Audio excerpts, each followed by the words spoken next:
आज का किसके बारे में समझ रहे?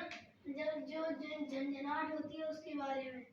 जो हमारे हाथ पैर बैठे हैं तो पैर पता चले जब खड़े हुए तो पैर दर्द करने लगते, झंझनाहटपन रहता है, या हाथों में जैसे सुन्न हो गए बैठे रहे या रखे रहे तो उससे झंझनाहटपन रहता है, झुंझुनापन। समझ रहे? तो वो किसकी वजह से होता है? ब्लड कम होने की वजह से। ब्लड कम होने की वजह से। तो हमारे ब्लड को कम नहीं होना चाहिए। अगर ब्लड कम होगा, अगर ये झुंझुनाहटपन ये हो रहे तो आप समझ लो संकेत है कि ब्लड हमारे शरीर का कम हो रहा है। तो वो कम नहीं होना चाहिए ना। अगर कम हो जाएगा तब तो फिर दिक्कत ही हो जाएगी, है? तो ये क्या है?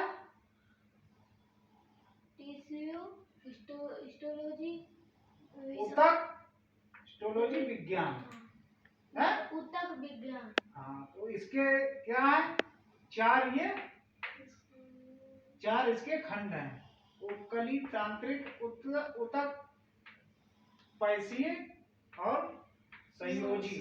अब इसमें जो है संयोजी में आ गए हैं। संयोजी मतलब सहयोग से। तो ब्लड, बोन और लाइन।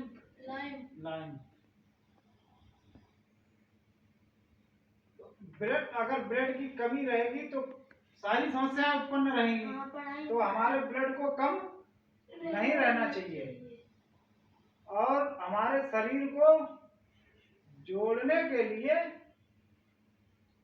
हमारे शरीर को एकदम सतर्क रखने के लिए ब्लड की बहुत बड़ी जरूरत है। और अगर जब हमारा ब्लड ही कम हो जाएगा तो फिर क्या होगा? धीरे धीरे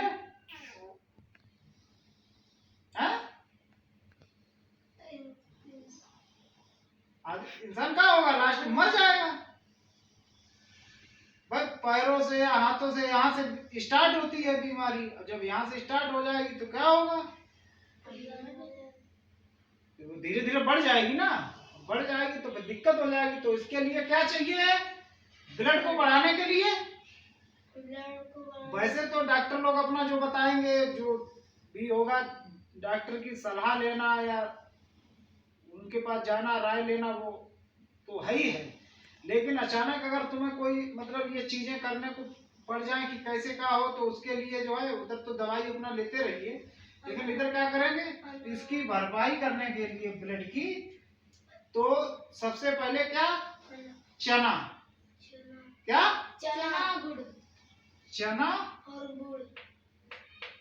और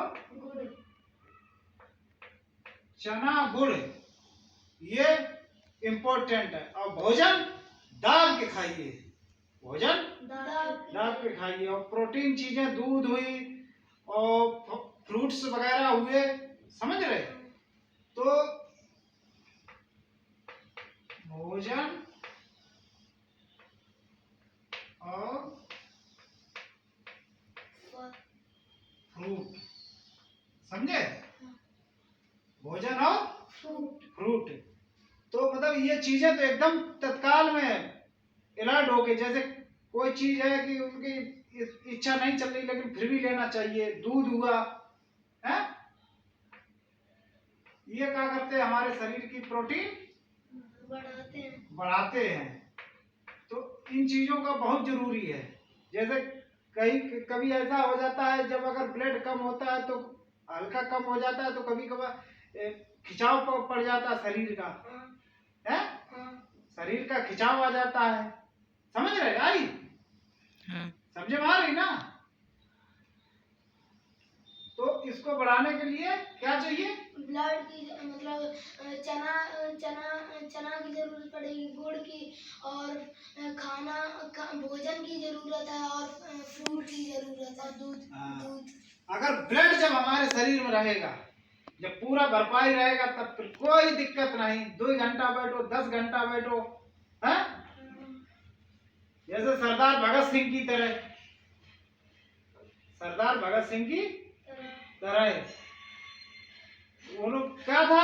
वो तो 16 ही साल के थे, अपने देश की आजादी के लिए क्या नहीं किए, सब कुछ किए हैं, समझ रहे? देश की आजादी के लिए सब कुछ किए हैं। सब कुछ किए, क्योंकि उनके शरीर में वो ज्वाला जग रही थी। ब्लड तो था ही शरीर के अंदर, लेकिन एक एनर्जी भी थी देश की रक्षा के लिए कि हमारा देश कैसे स्वतंत्र होगा। तो उन्होंने कहा था, उनका एक नारा था, क्या नारा था? मेरे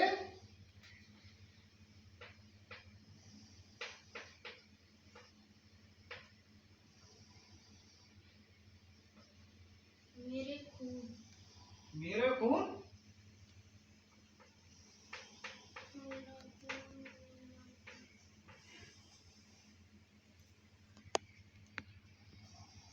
मेरे खून का एक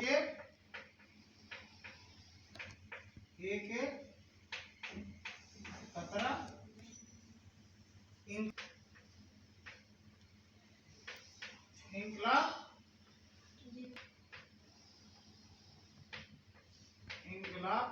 लाएगा। मेरे खून का एक एक कतरा इंकलाब लाएगा। ये किसका नारा था? भगत सिंह। ये नारा किसका था? भगत सिंह। सरदार भगत सिंह जी। ये नारा किसका था? सरदार भगत सिंह जी। जब वो 16 साल के थे, कितने वर्ष के? 16 वर्ष के थे, तब उनके अंदर एक जुनून हुआ था। अब नारा तो सब होते हैं, नारा हर कोई देता है, लेकिन नारा शब्द एक अलग ही चीज है। नारा देने का मतलब है कि उस नारे के अंदर क्या गुण छिपे हैं, उस नारे के अंदर क्या गुण छिपे हैं। मेरे खून का एक एक कतरा इंकलाब लाएगा। ये नारा सरदार भगत सिंह जी ने दिया था। सरदार भगत सिंह जी ने ये नारा दिया था, समझ रहे? तो उनके ज्वाला जैसे खून खौलता रहता था हमेशा, कभी वो नहीं करते थे कि नहीं ऐसे नहीं। उन्होंने अपनी जिंदगी को, समझ रहे, ये नहीं समझा कि अगर जरूरत पड़ेगी तो हम अपना शरीर बलिदान दे देंगे।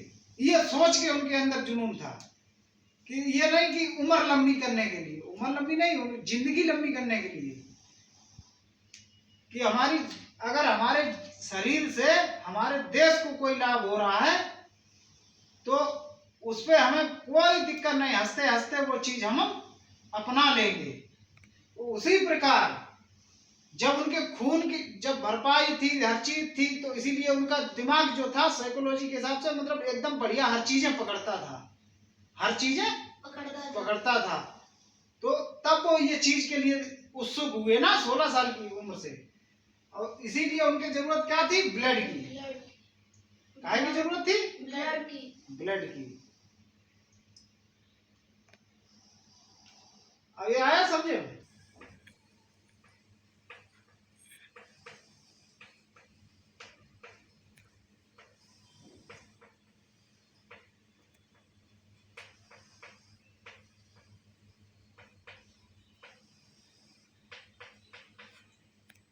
नारे में क्या छिपा था? तब जाके ये नारा दिए थे, जब वो हर तरीके से तैयार थे कि अगर जरूरत पड़ेगी तो हम अपने देश के लिए अपना बलिदान भी दे देंगे, हर चीज दे देंगे, मतलब चाहे जो भी हो। तब ये नारा बन के तैयार हुआ था। कोई भी किसी का भी अगर नारा है तो उस नारे में कुछ ना कुछ छिपा है, तब वो नारा दिया जाता है, तब वो नारा दिया जाता है। कितने महापुरुष हुए, सबका अलग अलग नारा है? तुम हमें खून दो, हम तुम्हें आजादी देंगे, समझ रहे? वो एक नारा था पब्लिक इकट्ठा करने के लिए कि तुम मुझे खून दो, कि मतलब तुम सब लोग मेरे साथ आओ, खून की बलिदानी दो, तब जाके जो है हमारा देश स्वतंत्र हो पाएगा। भाई तुम मुझे खून दो, हम तुम्हें आजादी देंगे, समझ रहे? कि मतलब तब हमारा देश स्वतंत्र होगा, तब आजादी मिलेगी। तो ये चीज उसी प्रकार तो उसमें भी कुछ ना कुछ हर चीज छिपी है। तो वो कैसे है भाई, मेन चीज है ब्लड। बात कहाँ पे आ रही, ब्लड वहीं पे आ रही ना कि खून दो और आजादी लो। आजादी लो। तो अगर जब शरीर में खून ही नहीं होगा तो आजादी कहाँ से? तो क्या करोगे? मुख से बोलने में और करने में बहुत बड़ा फर्क है। बोलने में और करने में बहुत बड़ा फर्क है। तो इसलिए अगर जब दिमाग से इस पे पूरा दिमाग फोकस करोगे, पढ़ोगे तो ठीक है, और वैसे अगर समय बिताओगे तो काम नहीं चलेगा। जैसे हमारे इब्राहिम लिंकन जी थे, हैं, डॉक्टर जेपी जी, अब्दुल कलाम जी थे, तो महापुरुष कैसे बन रहे थे भाई? वो स्कूल में पढ़ रहे थे, जिस समय टीचर पढ़ा रहे थे तो उनका एक ध्यान था टीचर की तरफ, दूसरा ध्यान वहीं पे एक कूड़े वाले जो स्कूल के कॉलेज के कूड़े की सफाई कर रहे थे, एक तरफ उनकी तरफ ध्यान था, एक तरफ प्रिंसिपल साहब अपना पेपर पढ़ रहे थे, समझ रहे? तो वो उधर भी देख रहे थे। तो बाद में टीचर ने उनसे पूछ लिया, भाई खड़े हो जाइए, तो खड़े हो गए। बोले कहाँ देख रहे थे? कहे सर आपकी तरफ दे। तो बोले हमारी तरफ देख रहे थे, क्या हमने पढ़ाया? तो बता दिए। बोले नजर तो आपकी उधर थी। बोले हाँ उधर उसको देख रहे थे, कूड़े वाले को। कैसे कि वो ये किस सफाई से कूड़े को भर रहा है? तो बोले और कह रहे और प्रिंसिपल साहब की तरफ देख रहे थे। बोले कहाँ देख रहे थे? कह रहे वो पेपर पढ़ रहे थे। तो बोले कहाँ पढ़ रहे थे? बोले ये चीज पढ़ रहे थे। मतलब उनकी दिमाग की जो मेमोरी थी कितनी तेज थी। और उसके बाद उन्होंने जब टीचर ने पूछा प्रिंसिपल साहब से कि आपने ये पढ़ा है, तो उन्होंने तुरंत बता दिया हाँ यही तो पढ़ रहे थे। क्यों, क्या हुआ, कैसे पता चला आपको? तो बताया कि हमारा एक स्टूडेंट जो है वो देख रहा था। वो कैसे, उनके ओंठों से ही वो समझ रहे थे कि ये क्या चीज पढ़ रहे थे। तो समझो इतने बड़े बड़े लोग हमारे देश के थे, तो उनसे क्या मिल रही हमको? सीख। क्या मिल रही? सीख मिल रही है।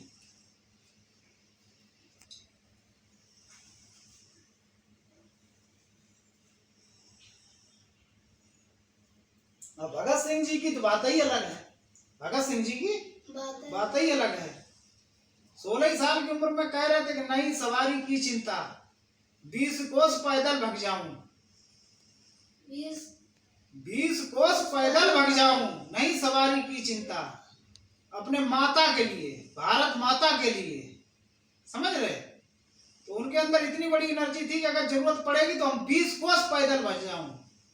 20 कोस का मतलब समझ रहे? एक कोस में 3 किलोमीटर, एक कोस में 3 किलोमीटर, मतलब 60 किलोमीटर। 60 किलोमीटर। आप समझ लीजिए कितनी बड़ी एनर्जी थी उनके अंदर है? मतलब हर तरीका से सक्षम थे कि अगर हमें जरूरत पड़ेगी, कहीं पहुंचना होगा। उस समय कहाँ साधन थे, कहाँ कुछ था। अंग्रेजों का शासन था, समझ रहे? कहीं बैठ के जा नहीं सकते थे। तो इतनी बड़ी उनके अंदर ये थी कि हम वहां स्वयं अपने, ये कहा है दो खुद स्वयं चल के, खुद ये 2 हमारे स्तंभ हैं। यही तो मैन धुरी है हमारे शरीर की। मैन धुरी तो यही है। इनके बगैर तो कुछ हो ही नहीं सकता। फिर पूरा शरीर ही है। समझ रहे? कोई डाउट नहीं? हाँ? नहीं। कोई डाउट हुई? नहीं। नहीं ना? लिखो, नोट करो, ठीक ना? हमारे शरीर में ब्लड जो है हमारे शरीर को हमें क्या रखता है? जोड़ के रखता है। हमारे शरीर को जोड़ के रखता है। तो इसलिए ब्लड का होना बहुत ही जरूरी है। और हमारे ब्लड में कभी कमी नहीं होनी चाहिए, कभी भी कमी नहीं होनी चाहिए। हमारे ब्लड को पूरा करने के लिए किन चीजों की जरूरत होती है? गुड़, भोजन और दूध की जरूरत होती है। चना और गुड़ ये तो इम्पोर्टेंट ही है। और भी जैसे भोजन हुआ, दूध हुआ और ये चीजें हुई, ये चीजें अब हमेशा याद रखना जरूरी है। एकदम ट्रिक के हिसाब से याद कर लीजिए। ब्लड को पूरा करने के लिए किस चीज की जरूरत है? हाँ, भोजन और फ्रूट, दूध और भी बाकी चीजें खाने में कभी कमी नहीं नहीं होनी चाहिए। और जब ये चीजें आप खाएंगे, चना गुड़ और ये, इनसे कोई भी वैसी भी बीमारी नहीं होगी। नहीं होगी। तो इससे हमें क्या सीख मिल रही? हमको अपने मतलब खून की कैसे भरपाई करनी चाहिए। और ये आने वाले आपके समय में हर चीज की और बढ़िया नॉलेज होगी, समझ रहे? वो भी एक इसके थ्रू है, समझ लीजिए। ब्लड के हिसाब से हमारे जैसे भगत सिंह हुए, चंद्रशेखर आजाद हुए, समझे?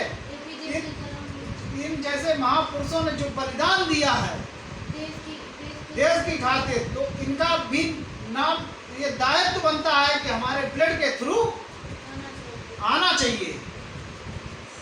ठीक, नोट करो, ठीक है ना, लिखो, नोट करो।